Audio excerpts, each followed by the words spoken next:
Hello,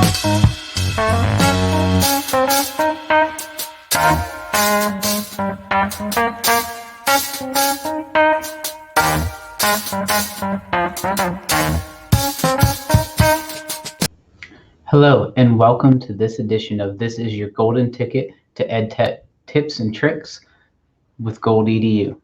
I'm Patrick Hausman, and you can find me at PHASEDU on Twitter.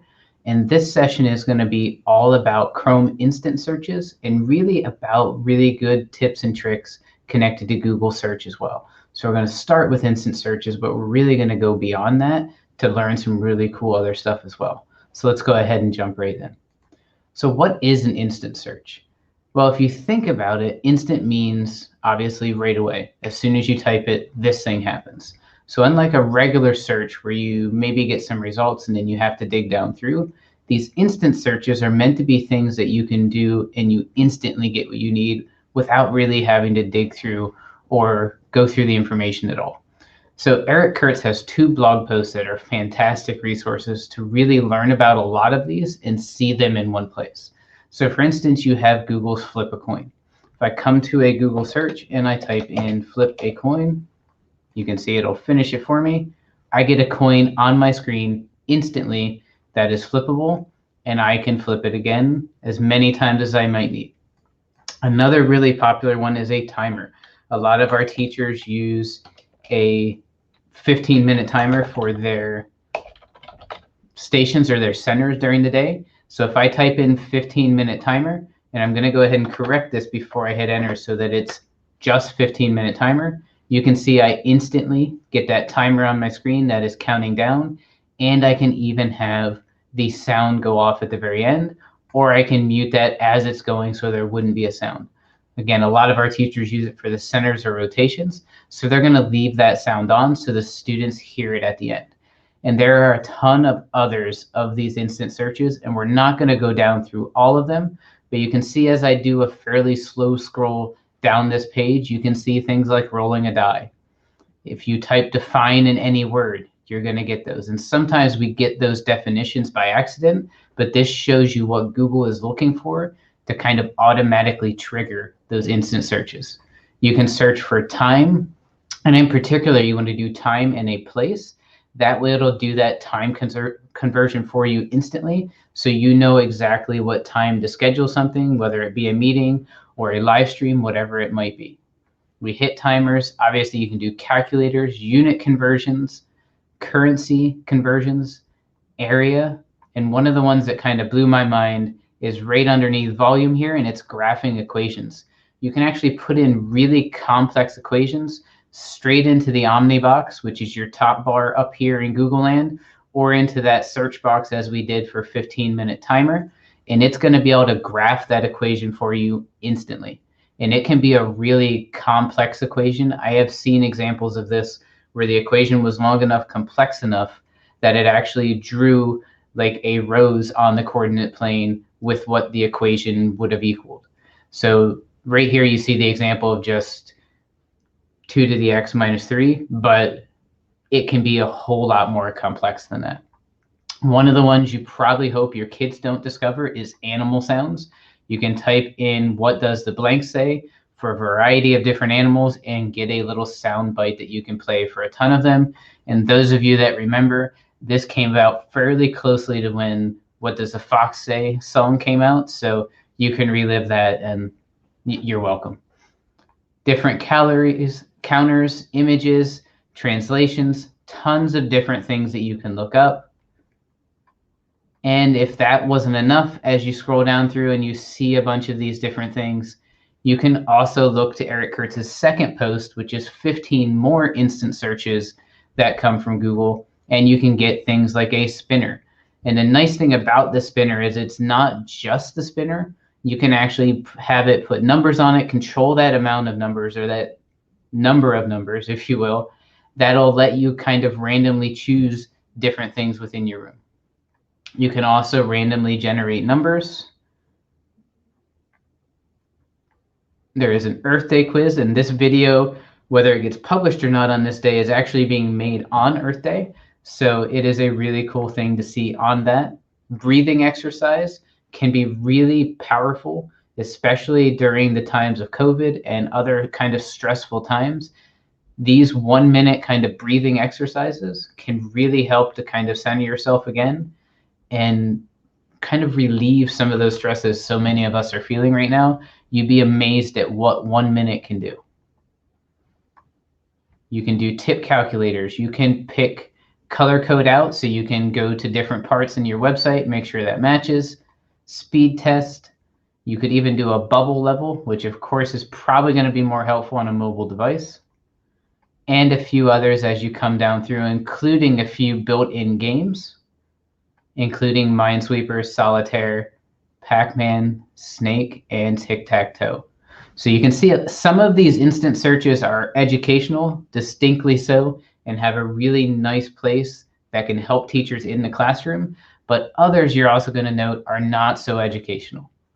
But as we come out of these first couple things, and I'll make sure these are linked in underneath the video for you, but if you need to get to them before they appear there, just go to controlaltachieve.com, look for instant Google searches, and you should find both of those blog posts really quickly.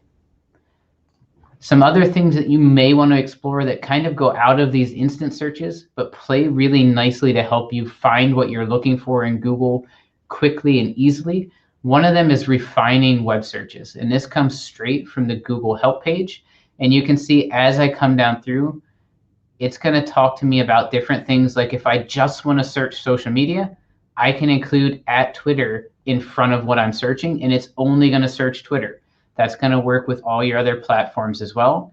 You can search hashtags and then put words in. You can put things in quotations, and that's only going to return results that have those exact words in them. You can do ranges of numbers. You can combine searches with operators such as and or. One of the ones I really like is to use the one that is cite, and you can do cite -: and then type in the website, and then you would type your search after that. For instance, if I wanted to return results only from .gov websites, I would type in search.gov and then go ahead and do some sort of a search term after that. So if I go ahead and do that search, you'll notice every one of my results then comes back with a .gov. So it's a really cool way, a really quick way to get less results back. If I come down to the bottom, you're going to see I still have my 10 pages, but I don't have the billions and billions. I still have millions of results, but it does limit at least some of those that I get back. Another one that I like that is not on that page, and it will help greatly if I spell it correctly, but is file type. And then we're going to come back and we'll make this something like PDF, and we'll stick with our president's search.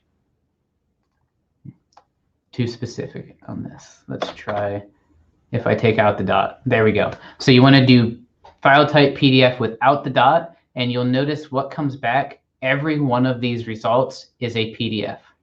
So again, another way to kind of cut down things a little bit and try and get to what you need a little quicker. It works with PowerPoints, Word files, different file extensions like that you can use in that search to try and get a little closer to what you want just a little bit quicker.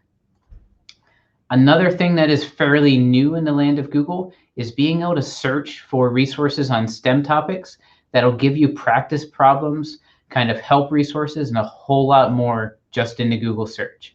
If we take our example here from Google's page itself, and again, this is right in Google Search Help, I'll go ahead and pop open a window, and I'll paste in what is essentially a problem that would come straight from my homework or straight from a textbook or something I may be looking at on the teacher side to make sure I'm doing things the right way. Or on the flip side, give me some different resources I can pull in quickly to use with my students in Google Classroom or whatever my LMS might be.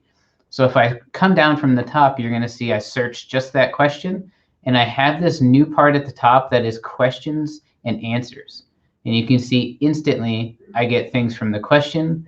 I then get answers underneath, and as I scroll to the right, I'm going to see a range of different websites coming up there that can help me not only answer that question, but I can hit more and I can get some practice and different help there as well. Depending on what my search is, a variety of different results and practice problems are going to come up. Sometimes you will even get Kahoot lessons that will pop up if what you search corresponds to a Kahoot lesson that is published out. And you'll notice that it goes across different things from homework questions to math questions. If I pull any of these in, and I won't by any means go through all of them, but if I pull one of these math problems up, you'll see that it's going to know what it is. It's going to give me what that is as far as knowing it's a quadratic, that I need to use the quadratic formula. I can go into simplify, separate all those different steps of the problem, and work my way down through.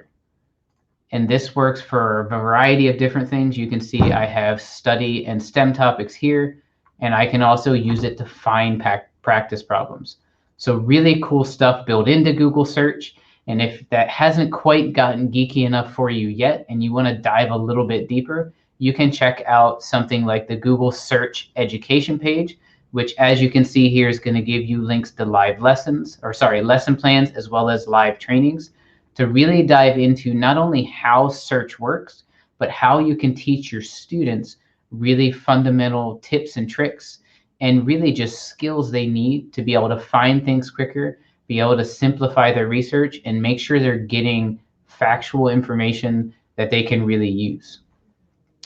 Outside of that, another really great resource that we use for our teachers and our students is a googleaday.com.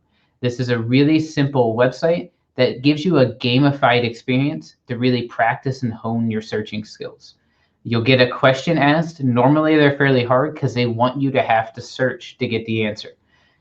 You'll then put your answer in. The quicker you get it, the more time, the more points you get. And you're going to try and proceed through 3 different questions. Again, trying to answer as quickly as you can. And one of the things that students learn fairly quickly, which I really like, is that they shouldn't just copy and paste the entire question into the search box. They should pick it apart, search for different pieces, and do a really strategic search of different parts of the question to get that answer as quickly as they can. And I'll click that really quickly just so you can see you get a countdown of how many points based on how much time it takes you. You can get a hint.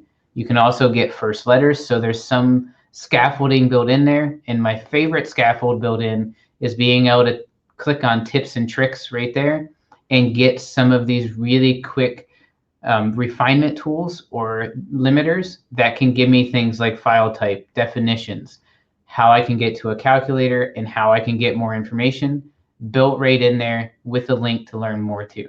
So I really love the Google Day and the ability to do those different pieces. If you want to do some advanced searches really quickly, just know these short URLs, google.com/advanced_search will allow you to do a lot of those different things, limiting by language, last time it was updated.